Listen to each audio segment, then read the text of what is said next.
Muchas gracias por recibirnos, señor Assange. Vamos a aprovechar antes de empezar para saludar por si acaso hay alguien escuchando esta entrevista, porque he visto tanta policía alrededor de la Embajada de Ecuador que no me extrañaría. ¿Cree que alguien puede estar escuchándonos? Well, of course they are. I mean, that's their job.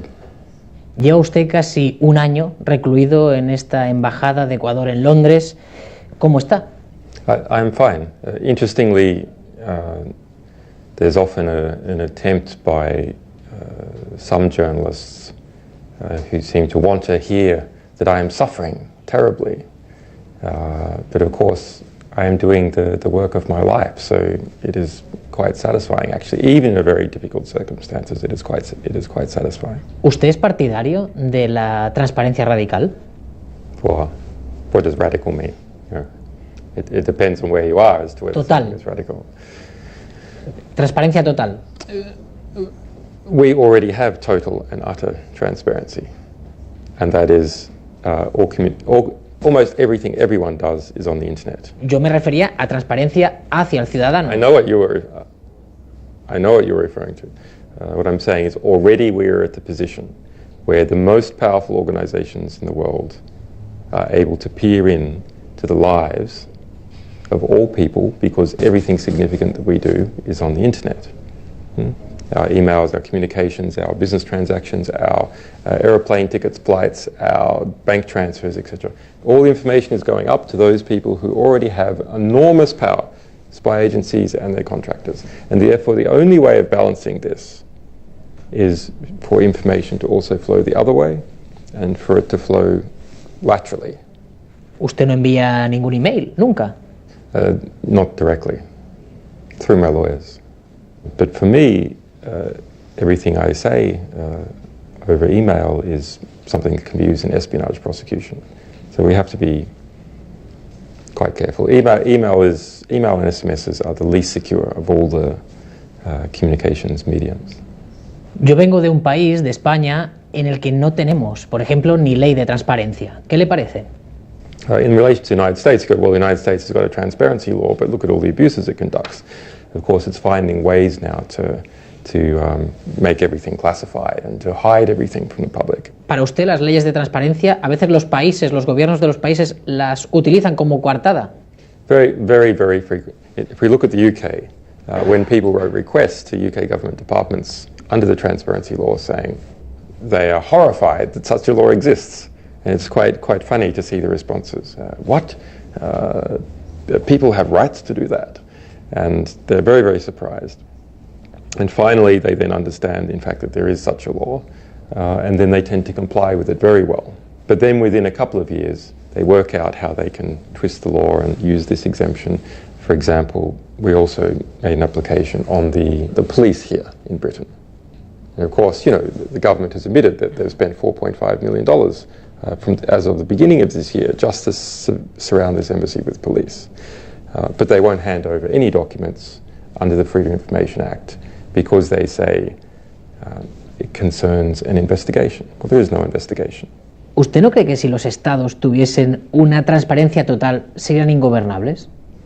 That needs to be applied on a case-by-case basis. O sea, que usted le pone también límites a la transparencia. Not restrictions on transparency. This is not the default. The default must be that the state is completely transparent to the people, but the state may, in limited cases, apply to withhold information from the people for a limited period of time.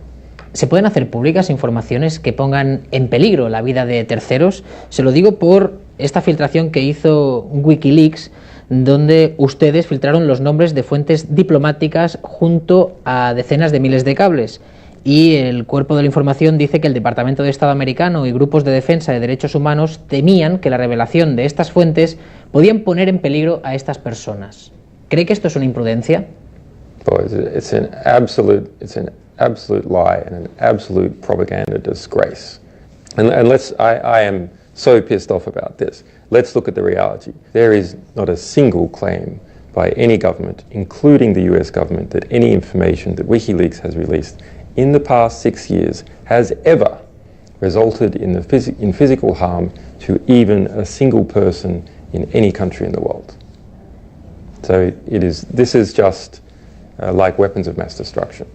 This was a fabrication constructed out of nothing. ¿El límite para publicar una información es cuando uno cree que puede estar poniendo en peligro la seguridad de un Estado? Por ponerle un ejemplo concreto, imagínese que usted tiene entre manos una información que piensa que si igual la publica, un grupo terrorista puede tener una información privilegiada que le permita hacer un atentado contra ese país. ¿Usted lo publicaría? What is national security? I mean, it refers to, in essence, a particular sector of the economy. The national security sector of the economy.